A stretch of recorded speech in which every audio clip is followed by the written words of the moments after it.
Hello guys! Hello Gemini! Welcome dito sa aking channel, Kapalaran 888. Welcome! Alamin natin Gemini kung anong messages, vibration, gabay, energy para sa inyong lahat. This is general reading, so pwede kang makaresonate. Gamitin mo yung intuition sa panunood.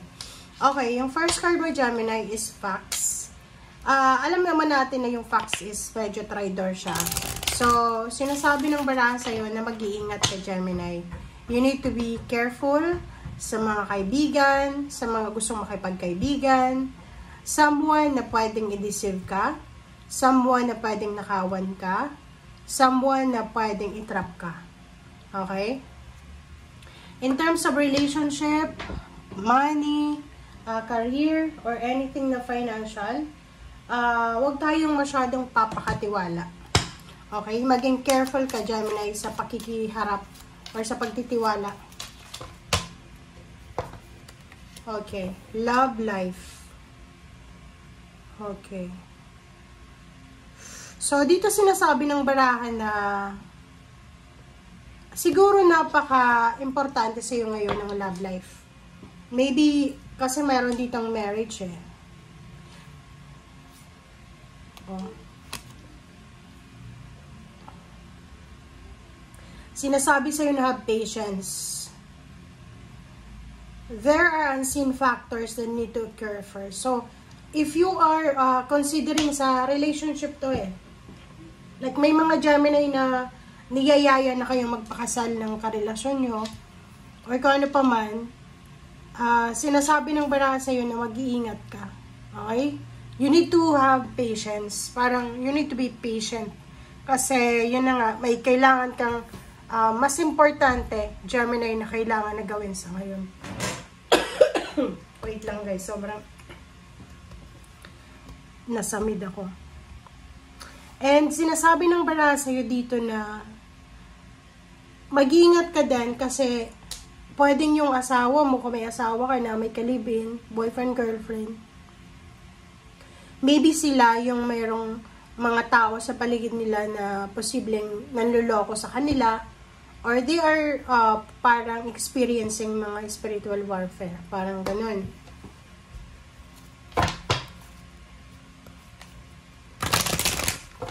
Basta, sa lahat ng area sa buhay mo, huwag kang masyadong magtitiwala.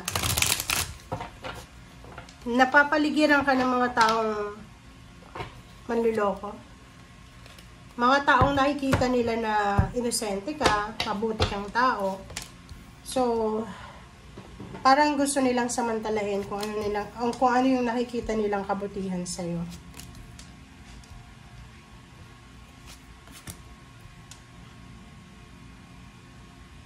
Okay. So, sa ilalim mo dito is 9 of Pentacles and then 4 of Pentacles. Pera. Mag-iingat ka, Gemini. Marami ka bang pera? May ipon ka ba sa bangko? Kasi ano to eh. 4 of Pentacles siya. Sinasabi ng barahan na maybe may iniipon kang pera. Mag-iingat ka. Kung halimbawa na hindi mo naman siya nilagay sa bangko, posibleng manakawan ka. Pwedeng manakawan yan. Pwedeng makita yan ng, like kung nagre-rent ka lang ng isang tirahan na marami kayo dyan, mag-iingat ka. 5 of Swords and Ace of Wands, sinasabi ng baraha Gemini na isang pagkakataon, isang plano, ang posibleng matagal mo nang give up siya eh. Like for example, travel. Gusto mong mag-travel sa ibang bansa and siguro give up mo na siya. But dito sinasabi ng baraha na may darating na good news para sa'yo. Exciting news na posibleng,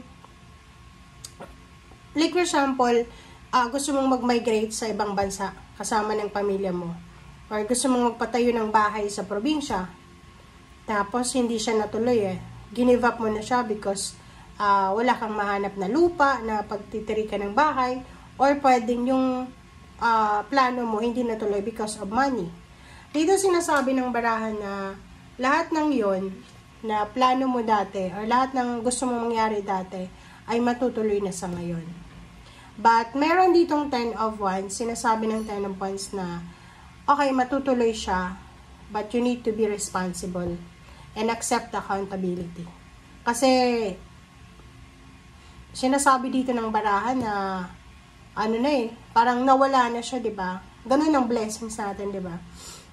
Kung kailan hindi natin ini-expect, parang ganun yung nangyari sa'yo. Kung kailan hindi mo ini-expect, tsaka mangyayari. Kung kailan hindi mo ini-expect, tsaka darating. Okay? Okay, so let's clarify, Gemini.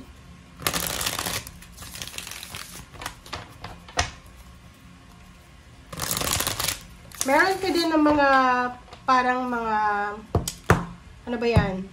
Connection, relationship, friendship, na kailangan mong i-give up kung ikaw ay pagod na. Like, marami tayong ginagawa sa araw-araw na, like, marami tayong plano, mga goals natin na nakakapagod na. So, kung pagod ka na, you need to give up. Okay? Huwag mong isabotahe yung sarili mo. The Moon card and Emperor, Hierophant, Page of Wands. Sinasabi ng baraha, huwag kang matakot sa kung ano yung darating sa future. Kasi itong The Moon, masyado kang matatakotin. Okay? Nervyosa ba? Yung mabilis kumilos, yung parang yung, diba, pag may anxiety, parang ganun, may anxiety, or may panic attacks, parang ganun. Dito sinasabi ng baraha, huwag kang mag-alala. Natatakot ka na baka hindi ka ma-promote, natatakot ka na baka hindi ka makapasa sa exam, sa interview, natatakot ka baka hindi ka makapag-asawa, or natatakot ka baka hindi mo makuha yung plano mo. No, nagkakamali ka doon kasi kung makikita mo dito, lahat ng kinakatakutan mo na yan, makukuha mo yan. At ang Emperor, sinasabi ng baraha na you will have the power, the authority, na hindi mo beyond sa expectation mo. Halimbawa, yung expectation mo, andito ka lang sa ibaba. Like for example, supervisor lang yung expectation mo. Tapos, hindi mo na, naging CEO ka pala diba? So, or COO, diba? So, hindi mo dapat ilimit yung sarili mo sa mga possibilities and opportunities. And, connection. Maraming connection, maraming like-minded individuals. Connection talaga siya na makakatulong sa'yo.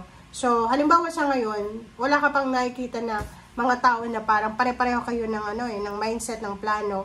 Pero one day, may matatagpuan ka may makikilala ka na mga tao na pwedeng makatulong sa'yo. Kasi pare-pareho kayo ng mindset Diba? May ganun akong na-experience dati. Diba? Galing ako ng probinsya, na pumunta ako ng Maynila, nag-apply ako sa company, and then may nakilala ako na galing din siya sa probinsya. And then pareho kami ng mindset kailangan, yung gusto namin is, kailangan after 2 years, kailangan ma-promote tayo na ganito yung posisyon. Parang ganun. So, ganun yung possible na tao na makikilala mo or makakasalamuhan mo na siya ay talagang matutulungan ka niya sa purpose mo, and ikaw din matutulungan mo siya. Okay? Thank you guys. Bye!